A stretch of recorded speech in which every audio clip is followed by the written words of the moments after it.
మొన్న తెలంగాణ రాష్ట్రం చేపట్టిన కుల గణన సర్వే ఏ విధంగా సక్సెస్ అయింది అనుకోవచ్చు? దాని వెనకాల ఏదైనా కుట్ర ఉంది అనుకోవచ్చా, లేదంటే దాని వెనకాల చాలా వరకు కుట్రలు జరుగుతున్నాయి అని చెప్పేసి అంటున్నారు. మరి మీరేమంటారన్న? మొన్న ఏదైతే తెలంగాణ ప్రభుత్వం అతి ప్రతిష్టాత్మకంగా చేపట్టిన కులగణన సర్వే అనేది తప్పుల తడకగా సర్వే తీసుకొచ్చారు.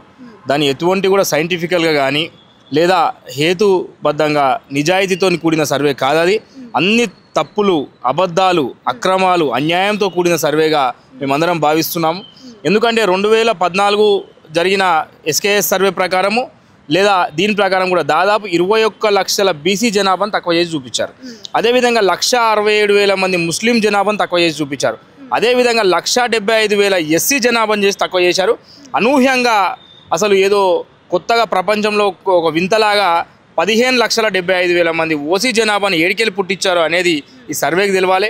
ఎందుకంటే సర్వే పైన మొదటి నుంచి కూడా మేము అనేక ఉద్యమాలు చేసి సర్వే చేపట్టే విధంగా ప్రభుత్వాన్ని తీసుకురావడం జరిగింది. అయినప్పటికీ వీళ్ళు మొదటి నుంచి కూడా దీన్ని పెద్ద ఇంట్రెస్ట్ పెట్టనట్టు మాకు కనిపించింది. ఎందుకంటే అనేక మాలు జివో 18 అని జివో 26 అని తెచ్చినప్పుడే గందరగోళం చేశారు. తర్వాత బీహార్ రాష్ట్రంలో నితీష్ కుమార్ గారి ఆధ్వర్యం నేతృత్వంలో అద్భుతంగా సర్వే చేశారు. అక్కడ ఏ ఒక్కరు కూడా మిస్ కాకుండా 2 సార్లు సర్వే చేశారు. అద్భుతమైన రిపోర్ట్ తెచ్చారు. మేము చెప్పాము అక్కడే అంత పెద్ద బీహార్ రాష్ట్రంలోనే కేవలం 26 ప్రశ్నలు పెట్టారు. ప్రజలు కన్ఫ్యూజ్ అవుతారంటే 76 ప్రశ్నలతో వాళ్ళు తయారు చేసారు.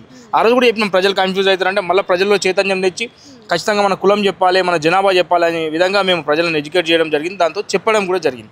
అయినప్పటికీ 21 లక్షల బీసీ జనాభా ఎక్కడ పోయారు, ఎలా తగ్గింది? ఇప్పుడు 2011 సర్వేకు 2014 నేషనల్ సర్వేకి తీసుకుంటే దాదాపు 32 లక్షల జనాభా పెరిగింది తెలంగాణ రాష్ట్రంలో. అయితే 2014 ఎస్కేఎస్ సర్వేస్కు 2024 సర్వేస్ తీసుకుంటే దాదాపు 11 లక్షల జనాభాను తక్కువ చేసి చూపిస్తారు.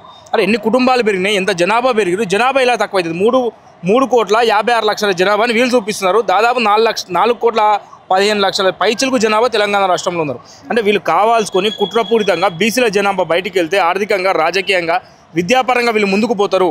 అదేవిధంగా ఈడబ్ల్యూఎస్ అనే భూతాన్ని బీసీ విద్యార్థులకు కానీ బీసీ ప్రజలకు కానీ అది పట్టి పీడిస్తున్న భూతం. ఎందుకంటే 10% రిజర్వేషన్లు ఇవ్వడం అంటే దాదాపు మన టీచర్ పోస్టులు చూసుకుంటే ప్రతి జిల్లాలో 14-15 మార్కులు, ఎస్టీల కన్నా కూడా 3 మార్కులు తక్కువ వచ్చిన ఓసీలకు జాబులు వచ్చినాయి. కాబట్టి మేము గతంలోనే దాన్ని సవరించాలి. తెలంగాణ రాష్ట్రంలో వీరి జనాభానే 8%, 9% ఉంది. కాబట్టి వాళ్ళకి 3 నుంచి 4% ఇవ్వాలని చెప్పి మేము కూడా అన్నాం. ఎందుకంటే ఉన్నోళ్ళంతా పేదలు ఉండరు కదా. ఈరోజు కుట్రపూరితంగా ఎందుకంటే వీళ్ళు ఎదుగుతున్నారు బీసీలను, వీరు ఎక్కడ వీళ్ళని ఆత్మగౌరవం దెబ్బతినే విధంగా 46% హిందూ బీసీలని, అదేవిధంగా ముస్లింలు 10%, కేవలం 56% అని చూపించడం అనేది పెద్ద దగా. దీని వెనుక పెద్ద కుట్ర ఉన్నది. దీని వెనుక ఇప్పుడు జానారెడ్డి అనే ఒక వ్యక్తి ఉన్నాడమ్మా, ఆయనకు ప్రభుత్వానికి ఏం సంబంధం? ఆయన పార్టీకి సంబంధం. కాబట్టి గాంధీ భవన్లో కూర్చో, లేకపోతే ఏఐసిసి భవన్లో ఢిల్లీలో పోయి కూర్చో.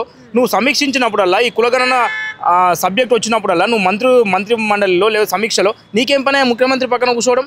గతంలో కూడా సర్పంచ్లు ఎలక్షనప్పుడు ఈయనే అనేక మందితో కోట్లలో కేసులు వేయించి 3.5% రిజర్వేషన్ తగ్గించిన చరిత్ర ఘనత అయినది.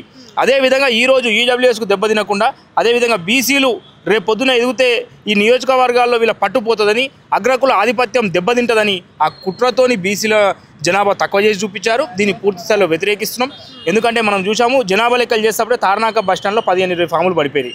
జూబ్లీ చెక్ పోస్ట్లో ఫాములు పడిపోయి ఎక్కడ కూడా సైంటిఫికల్ అథెంటికేట్ చేయలేదు. దీనిపైన ఒక ఎక్స్పర్ట్ కమిటీ వేయలేదు. ఏదో నామే మాత్రం కమిటీలు వేశారు. ఈవెన్ బీసీ మంత్రి పొన్నం ప్రభాకర్ అన్న కూడా ఎక్కడ కూడా ఈయనకు ఒక ఏమంటారు అబ్జర్వేషన్ కమిటీలో ఆయనకు చోటు ఇవ్వలేదు. అదేవిధంగా ఎస్సీ మంత్రి మండలి ఉప సంఘం వేసిందన్న మన ఉత్తమ్ కుమార్ రెడ్డి గారు చైర్మన్ ఇచ్చారు.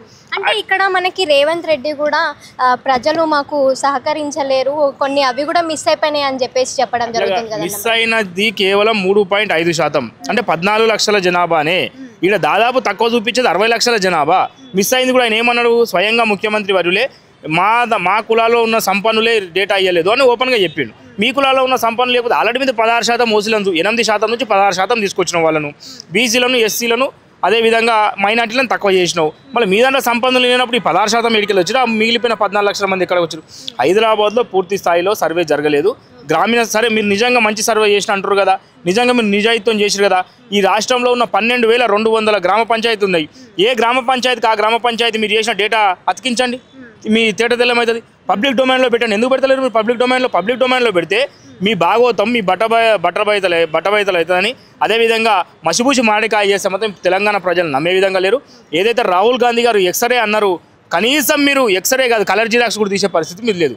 దొంగ సర్వే, బూటకపు సర్వే, అబద్ధాల సర్వే, ఇది ప్రజాపాలన కాదు, ఇది ప్రజా వ్యతిరేక పాలన, బీసీ వ్యతిరేక పాలనగా మేము దీన్ని చెబుతున్నాం.